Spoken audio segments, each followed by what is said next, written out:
عليكم ورحمة الله وبركاته. الصلاة والسلام عليك يا رسول الله. الصلاة والسلام عليك يا حبيب الله. الصلاة والسلام عليك يا شافع المذنبين. الصلاة والسلام عليك يا رحمة للعالمين. الحمد لله الحمد لله رب العالمين، والصلاة والسلام على سيد المرسلين. أما بعد فأعوذ بالله من الشيطان الرجيم. بسم الله الرحمن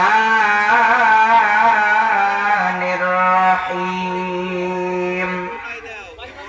إن الله وملائكته يصلون على النبي يا أيها الذين آمنوا صلوا عليه وسلموا تسليما.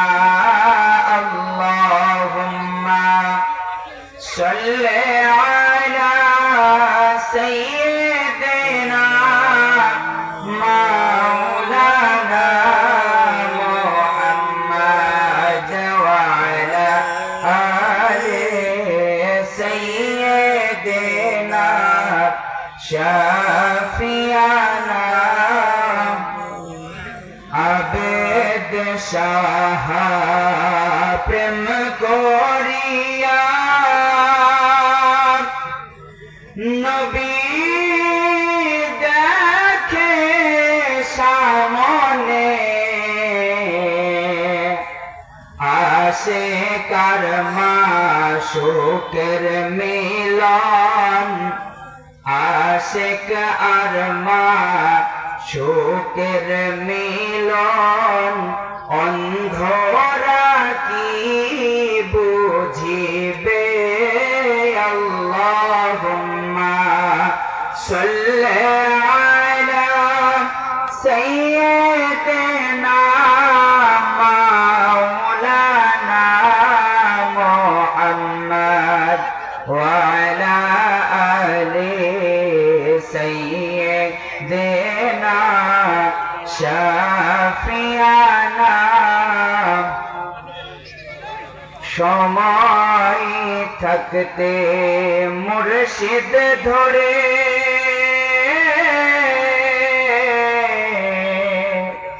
বেলা যখন শেষ হইবে কেউ পারের তরি পাবে না।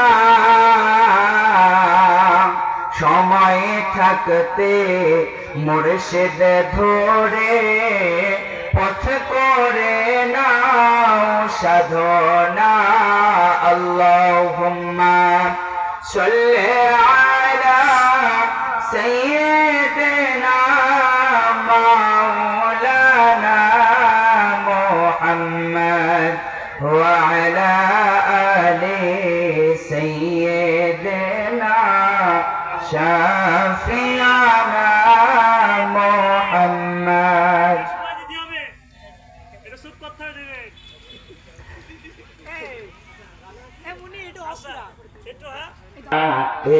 ইল্লাল্লাহু লা ইলাহা ইল্লাল্লাহু লা ইলাহা ইল্লাল্লাহু লা ইলাহা ইল্লাল্লাহ। হায় হায় বহু দূরে মদিনা আমরা কেমনে যাব জানি না, হায় হায় বহু দূরে মদিনা। আমরা কেমনে যাব জানি না, হায় হায় কোন পথে হব রওয়ানা, বলেন কোন পথে হব রওয়ানা। দয়াল মুর্শিদ জানে ঠিকানা, লা ইলাহা ইল্লাল্লাহ, লা ইলাহা ইল্লাল্লাহ, লা ইলাহা লা ইলাহা ইল্লাল্লাহ মুহাম্মাদুর রাসূলুল্লাহ সাল্লাল্লাহু আলাইহি ওয়াসাল্লাম। সকলে পড়ছি আলহামদুলিল্লাহ। ঐতিহ্যবাহী 2 দিন ব্যাপী 46তম সুন্নি মহাসম্মেলন ও তাফসিরুল কোরআন মাহফিল কুন্টিয়া চরচন্নিয়া মাদ্রাসা মাঠ প্রাঙ্গণ। আজকে প্রধান অতিথি হিসেবে আমাদের কুষ্টিয়ার জমিন মাঝহাট কুন্টিয়ার চরে তাশরিফ নিয়ে এসেছেন আওলাদ রাসূল পীর কামিল হযরতুল আল্লামা আলহাজ সৈয়দ বাহাদুর শাহ মুজাদ্দিদি আল আবেদি হুজুর পীর সাহেব ইমাম রব্বানী দরবার শরীফ হাজীগঞ্জ চাঁদপুর। এবং আজকের প্রধান বক্তা হিসেবে বয়ান পেশ করবেন আন্তর্জাতিক খ্যাতি সম্পন্ন মুফাসসিরে কোরআন হযরত মাওলানা শায়খ আল্লামা আবু সুফিয়ান আল কাদরি, ঢাকা হতে আগত। বিশেষ বক্তা হিসেবে রয়েছেন মাওলানা মারুফ বিল্লাহ আশিকি সাহেব। আরো বিশেষ বক্তা হিসেবে থাকবেন মাওলানা জাহিদুল ইসলাম রাফে, ঢাকা।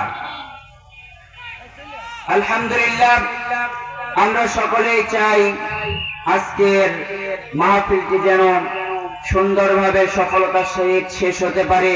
আল্লাহ আমাদের তৌফিক দান করুক। সকলে পড়ছি আমিন। আমরা এমন একটি মাসে আজকে উপনীত হয়েছি যে মাসটির নাম হলো রজব মাস। সুবহানাল্লাহ পড়েন।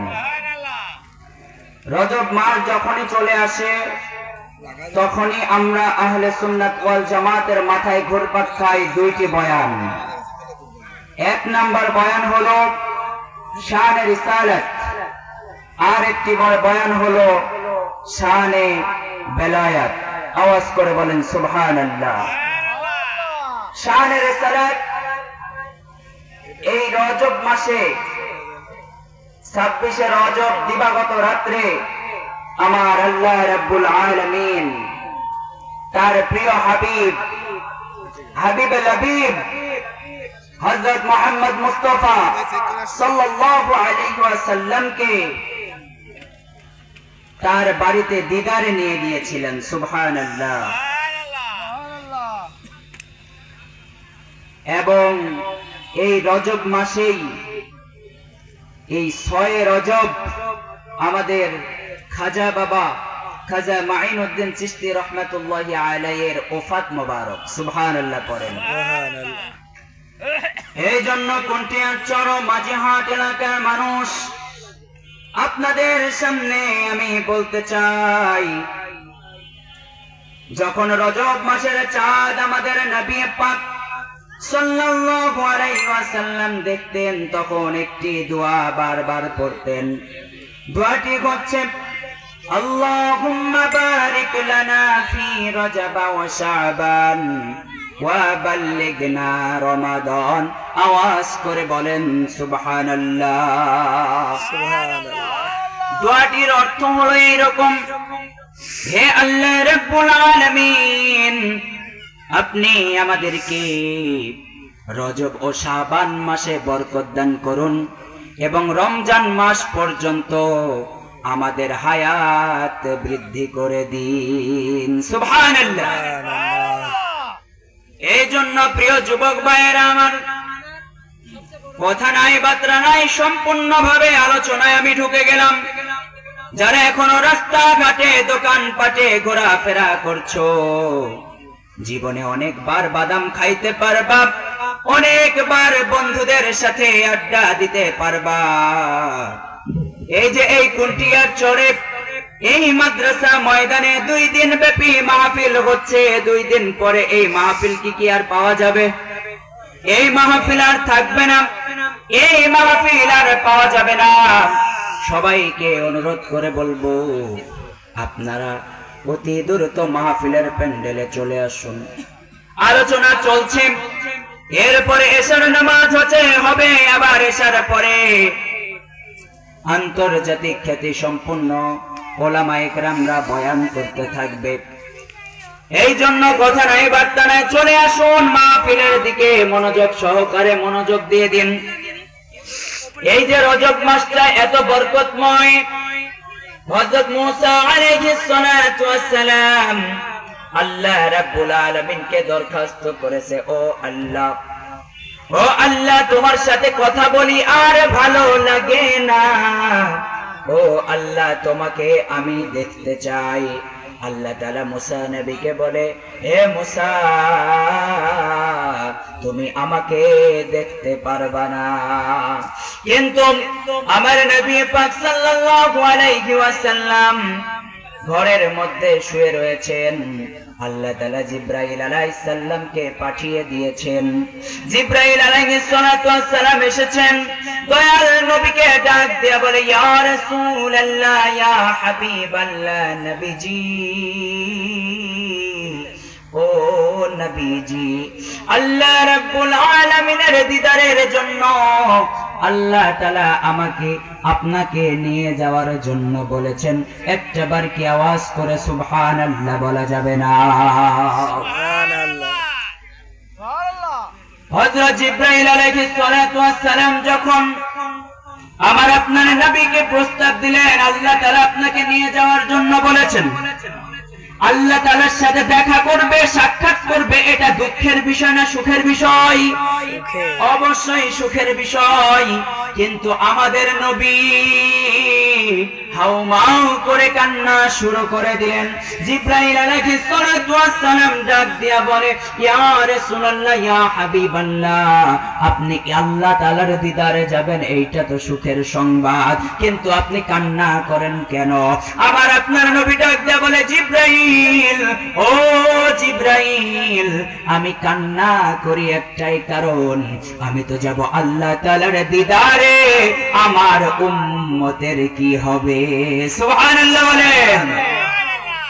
চিন্তা করেন, আমার নবী আল্লাহ তাআলার দিদারে যাবে, সুখের সময়ও আমি আপনি এই গুনাহগার উম্মতকে ভুলে যাই নাই। সুবহানাল্লাহ বলবেন না? শুধু সুখের সময় নয়, তায়েফের ময়দানে আমার আপনার নবী ইসলাম প্রচার করতে গিয়েছে। তায়েফের ওই যুবকরা পাথর মাইরা মাইরা আমার রাসূল পাক সাল্লাল্লাহু আলাইহি ওয়াসাল্লামের শরীর মোবারক ক্ষতবিক্ষত করে দিয়েছে। ও মাঝি হাটকুন্টিয়া চরের মানুষ, আমরা সুন্নিরা কেন নবী নবী করি, কেন নবী নবী করি? তায়েফবাসীরা মেরে মেরে রক্তাক্ত করেছে। জিবরাইল আলাইহিস সালাম এসে বলেছে, ইয়া রাসূলুল্লাহ, ইয়া হাবিবাল্লাহ, আপনি আদেশ করেন, আমি আমার আল্লাহকে বলে এই জাতিকে ধ্বংস করে দিব। আল্লাহর রাসূল ডাক দিয়া বলে, ও জিবরাইল, ও জিবরাইল, আমি তো গজবের নবী না, আমি তো রহমতের নবী। আমি যদি বদদুয়া করি এদের জন্য, যারা 1 সেকেন্ডের ভিতরেই তো ধ্বংস হয়ে যাবে, কিন্তু আমি যদি এদেরকে ধ্বংস করি, আমি দ্বীন ইসলামের দাওয়াত পৌঁছাবো কার কাছে? সুবহানাল্লাহ। তার মানে বোঝা গেল, সুখের সময় আমার নবী উম্মতের কথা চিন্তা করে, দুঃখের সময়ও আমার নবী কার কথা চিন্তা করে? উম্মতের কথা চিন্তা করে। ও আমার এলাকাবাসী, জিব্রাইল আলাইহিস সালামকে আল্লাহ তাআলা ডাক দিয়ে বলে, ও জিব্রাইল, তুমি আমার হাবিবকে বলে দাও যতক্ষণ পর্যন্ত আমার নবী, আমার হাবিব, আমার দোস্ত, আমার বন্ধু আমার বাড়িতে থাকবে ততক্ষণ পর্যন্ত দুনিয়াকে আমি স্টপ করে দিলাম। সুবহানাল্লাহ বলেন। এরপরে আমার নবী খুশি হয়ে গেলেন।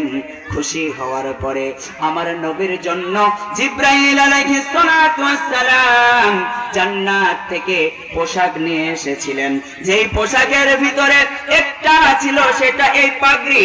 আজকে এই যে মাওলানা সাহেব পাগড়ি মাথায় দিল, আমি আলী হোসেন খোকন মাথায় পাগড়ি পরলাম, এইটা আমরা ফ্যাশনের জন্য পরি না। কেন পরি? ওই যে নবী পাক সাল্লাল্লাহু আলাইহি ওয়াসাল্লামকে পাগড়ি পরিয়েছিল, এইটার জন্য আমরাও সুন্নিরা পাগড়ি পছন্দ করি, ঠিক কিনা? যুবক ভাইয়েরা আমার, মেরাজের ঘটনা, যখন পোশাক পরলেন, পোশাক পরার পরে আপনার আমার নবীকে নিয়ে জিব্রাইল আলাইহিস সালাতু ওয়াস সালাম চললেন আসমানের দিকে। আসমানের দিকে চলতে চলতে দেখা গেল একটা সময় জিব্রাইল আলাইহিস সালাতু ওয়াস সালাম দেখে একজন পয়গম্বর দাঁড়িয়ে দাঁড়িয়ে নামাজ আদায় করে। বলেন সুবহানাল্লাহ। এই পয়গম্বরটা হলো হযরত মূসা আলাইহিস সালাতু ওয়াস সালাম। কেন রুটটা কেন এই দিকে করলেন? রুটটা এই দিকে করার একটাই কারণ, কারণ মুসা আলাইহিস সালাম, মুসা কালিমুল্লাহ চেয়েছিল আল্লাহকে দেখার জন্য। আর আমার আপনার আল্লাহ, আমার আপনার নবী পাক সাল্লাল্লাহু আলাইহি ওয়াসাল্লামকে মুসা আলাইহিস সালামের সামনে দিয়ে নিয়ে যাওয়ার সময় মুসা নবীকে একটা মিস কল দিয়ে বুঝিয়ে দিলেন, ও মুসা, কালিমুল্লাহ আর হাবিবুল্লাহর পার্থক্যটা বুঝো।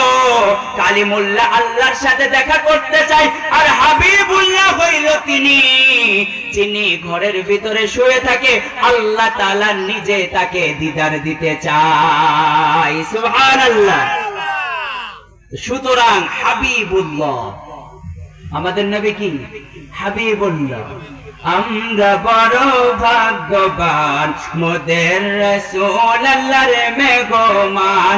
বলেন আমরা বড় ভাগ্যবান, মোদের রাসূল। আমাদের রাসূল কার মেহমান বলেন তো? আল্লাহ তাআলার মেহমান। যাই হোক, আমার সিনিয়র পারসন মাওলানা সাহেব চলে এসেছেন। আমরা তো বসেছি মূলত ঠেকাই দেওয়ার জন্য আর কি। সুতরাং হযরত বয়ান করবে। আমার অসমাপ্ত বক্তব্য এখানেই শেষ করলাম। ওয়া আখিরু দাওয়ানা আলহামদুলিল্লাহি রাব্বিল আলামিন। আসসালামু আলাইকুম ওয়া রাহমাতুল্লাহি ওয়া বারাকাতুহু।